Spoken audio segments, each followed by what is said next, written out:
नमस्कार, मी मनीषा राऊत. प्रश्न होता, शांतीबद्दल काय सांगाल? मी जाणीवपूर्वक एका मुलाला उभं केलं. त्याचं उत्तर होतं, शांती चांगली मुलगी आहे, शांती नियमित कॉलेजला येते, शांतीची आणि माझी चांगली मैत्री आहे, शांती दिसायलाही सुंदर आहे आणि छान गीत गाते. अख्ख्या वर्गामध्ये हशा उडाला, कारण वर्ग होता BSCचा आणि कविता विभागामधील विश्वशांती दिनेश काळे यांची कविता मी शिकवत होते. आता या मुलाची जी शांती आहे, या मुलाचं जे चित्त आहे ते त्याच्या हातातील त्या मोबाईलने, त्याच्या हातातील त्या डिव्हाइसने पूर्णतः विचलित केलेलं होतं. मग खरंच या शांतीला शोधायचं कुठं? ती असते कशी? अगदी छोटंसं मूल असेल, महिन्या 2-4 महिन्याचं मूल, ते बाळ अगदी निरागसपणे ज्यावेळेस झोपाळ्यामध्ये झोपलेलं असतं, त्या बाळाच्या चेहऱ्याकडे बघा. त्या चेहऱ्यावर एक असीम शांतीचे भाव असतात. ती असते खरी शांती. पण आपण जसजसे मोठे होतो तसतसे ही शांती हरवून जाते. पूर्वी या शांतीचा भंग अगदी 5-6 वर्षानंतर व्हायला लागायचा. आता अगदी 1-2 वर्षाच्या मुलाची पण शांती भंग पावली आहे. ती पण केवळ या वेगवेगळ्या डिव्हाइसमुळे, विशेषतः मोबाईलमुळे. हा जो स्क्रीन टाईम आहे मुलांचा, हा खूप वाढलेला आहे. त्यामुळे मन एकाग्र होणं, विचारांमध्ये एक शांतीचा भाव येणं हे दुरापास्त झालं आहे. अगदी या मुलांचा जर आपण विचार केला तर 1ल्या-2ऱ्या वर्गातला मुलगा ज्यावेळेस चिडचिड करतो, त्या मागची जी कारणं असतात ती शोधणं गरजेचं आहे. शाळेत जाणाऱ्या 7वी-8वीतील मुलाच्या अशांतीची कारणं वेगळी आहेत. महाविद्यालयीन मुलांच्या अशांतीची कारणं वेगळी आहेत. विवाहपश्चात जी अशांती येते तिची कारणं तर पूर्णतः वेगळी आहेत. आणि वार्धक्यात सुद्धा याची कारणमीमांसा केल्यास सर्व स्तरांवरील कारणं वेगवेगळी आहेत. मात्र या सर्व अवस्थांमध्ये त्यावरील उपाय मात्र एकच आहे, आणि तो म्हणजे जिथे कुठे असाल तिथे अलगदपणे शांतपणे बसायचं आहे, डोळे बंद करायचे, हातात गुंफून पायाला अडी किंवा मांडी घालून बसायचं आहे आणि डोळे बंद करून फक्त आपण आपल्या श्वासाला बघायचं. श्वास आत येत आहे, श्वास बाहेर जात आहे. त्याच्या गतीला कमी जास्त करायचं नाही. सहजपणे येणारा जो श्वास आहे त्याला साक्षी भावाने बघायचं. या सहज येणाऱ्या श्वासासोबत ज्यावेळेस तुम्ही तादात्म्य पावता त्यावेळेस तुम्हाला खऱ्या शांतीची अनुभूती येते. ही ध्यान पद्धती आहे आनापानसती ध्यान. याचा नियमित अभ्यास केल्यास आपल्याला त्या शांतीची अनुभूती निश्चित मिळते. 1 मिनिटं, 2 मिनिटं, 5 मिनिटं आपल्या कालावधीनुसार आपण हे ध्यान करू शकतो. ध्यानातून बाहेर येताना दोन्ही हात डोळ्यावर ठेवून अलगदपणे डोळे उघडायचे आहेत. ही झाली ही ध्यान पद्धती. पण आता या शांतीला आपण कसं प्राप्त करायचं? केवळ डोळे बंद केले आणि तुम्हाला शांत वाटत आहे असं होणार नाही. एखाद्या काचेच्या ग्लासमध्ये पाणी घ्या आणि त्या पाण्याला स्थिरता लाभत नाही तोपर्यंत त्या पाण्यामधील जो कचरा आहे, जो गाळ आहे, तो खाली बुडापर्यंत बसणार नाही. किंवा हलका गाळ वरती, कचरा जर असेल तर ते वरती येणार नाही. त्यासाठी त्या पाण्याला शांत व्हावं लागेल. शांत झाल्यानंतरच ती क्रिया घडून येईल. अगदी आपलंसुद्धा असंच होणार आहे. ज्यावेळेस आपण शांत होण्याचा प्रयत्न करू त्यावेळेस मनाच्या अगदी तळघरामध्ये गाळ जमा झालेला असेल, तो गाळ अलगदपणे शांत व्हायला लागेल. आणि बाकी जो वरवरचा कचरा आहे, आपल्या आजूबाजूला घडणाऱ्या घटना किंवा दिवसभराच्या आपल्या दिनचर्येत घडून आलेल्या गोष्टी, त्या पाण्याच्या वरच्या कचऱ्याच्या लेअरप्रमाणे आपल्याला लगेच वरती येतील. एक 5-10 मिनटं आपण तसं स्थिर राहिल्यानंतर तो जो वरचा कचरा आहे तो हद्दपार होईल.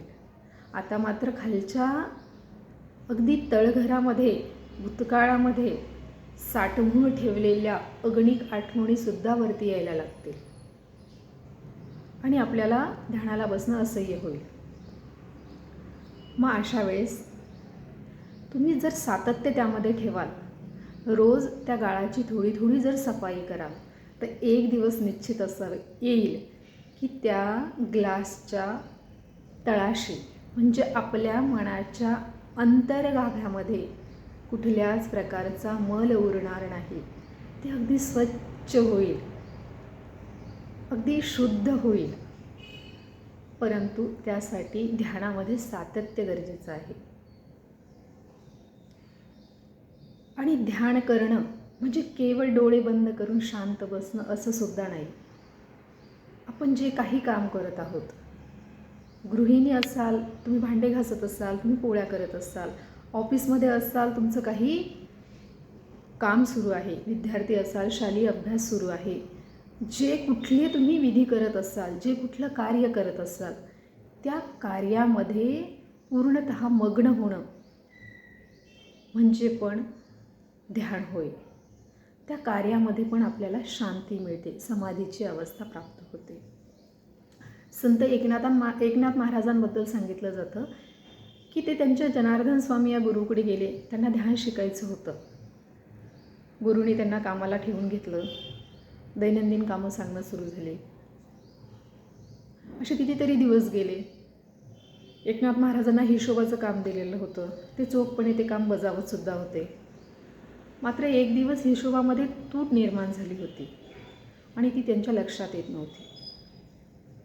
ज्यावेळेस एकनाथ महाराज त्या हिशोबातील ती जी तूट आहे, ती जी बेरीज वजाबाकी आहे, त्याचा ताळामेळा लावत होते आणि जनार्दन स्वामी हे बाहेर आलेले होते, याचं त्यांना थोडंसंही भान नव्हतं. ते अगदी तल्लीन होऊन, मग्न होऊन, ध्यानस्थ होऊन त्यांचा हिशोब करत होते. जनार्दन स्वामी निघून गेले आणि दुसऱ्या दिवशी एकनाथ महाराजांना बोलवून त्यांनी सांगितलं की तू आता ध्यान करण्यास योग्य झाला आहे. एकनाथ महाराजांना आश्चर्य वाटलं. ते म्हणाले, तुम्ही मला ध्यान शिकवलं नाही, तुम्ही मला ध्यान सांगितलं नाही, ध्यानाबद्दलची विधी माहिती नाही, आणि असं कसं? त्यावेळी जनार्दन स्वामी यांनी सांगितलं, तू ज्या तल्लीनतेने हिशोब करत होता, त्या हिशोबाच्या जागी फक्त तुला हव्या असणारं, तुला पाहिजे असलेलं ध्येय, तुला हवी असणारी ती विश्वशक्ती, तुला हवा असणारा तो परमेश्वर त्याला ठेव. त्यालाच ध्यान असं म्हणतात. अप्रतिम असा दृष्टांत, अप्रतिम असा दाखला आपल्याला या कथेतून मिळतो. तुम्ही गृहकार्य करत असाल, कुठलंही कार्य करत असाल, त्यामध्ये तादम्य पावणं गरजेचं आहे. त्यावेळेस आपल्याला त्या शांतीची अनुभूती होते. ती ध्यानस्थ, ती समाधी अवस्था प्राप्त होते. बरं, शांती बाहेर असते का? कुठेच नाही. बऱ्याचदा असं वाटतं की यार खूप कंटाळलो आहे, खूप खूप खूप बोर होतं आहे, आता काहीतरी वेगळं करावं असं वाटतं आहे, खूप अशांत झाल्यासारखं वाटायला लागतं.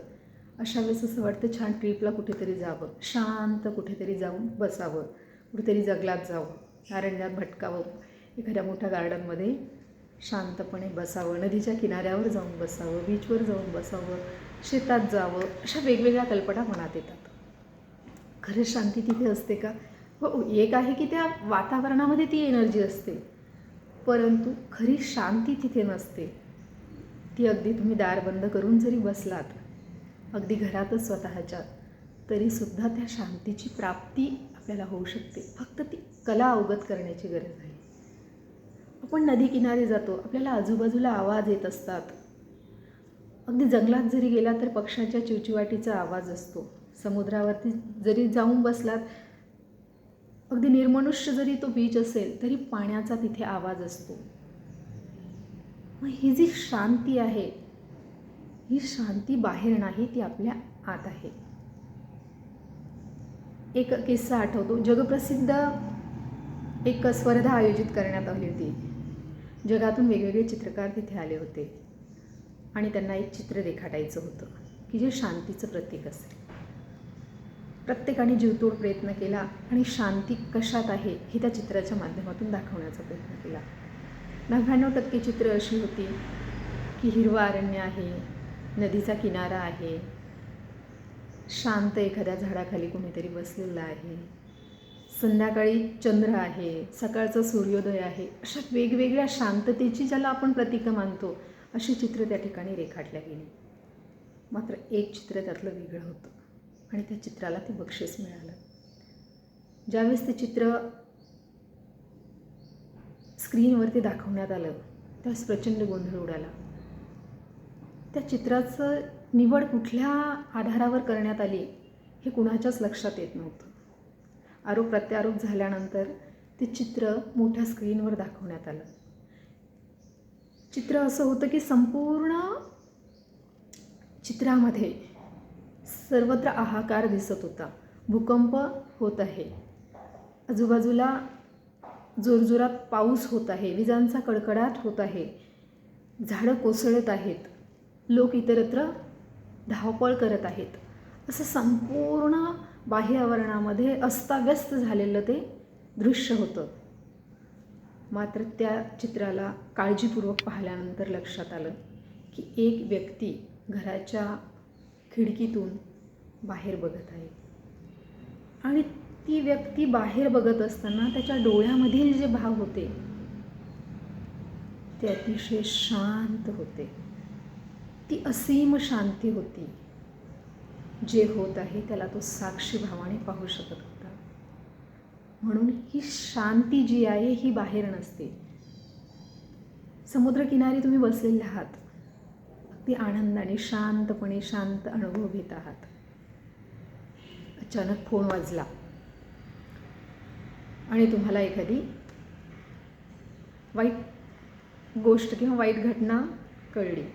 त्या समुद्राच्या किनाऱ्यावर ते तुम्हाला पूर्वी जी शांतता मिळाली होती ती नंतर भंग पावते. तुम्हाला तिथे अशांत असह्य व्हायला लागतं. मग ती शांती तिथे नव्हती, ती तुमच्या आत होती. तुमच्या मनाने, तुमच्या कल्पनेने तुम्ही तिथे जाऊन तुम्हाला ती शांती अनुभवायची होती.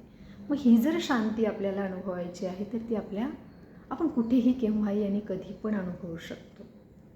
आणि ध्यान हे एकमेव त्यासाठीचं माध्यम आहे. धन्यवाद.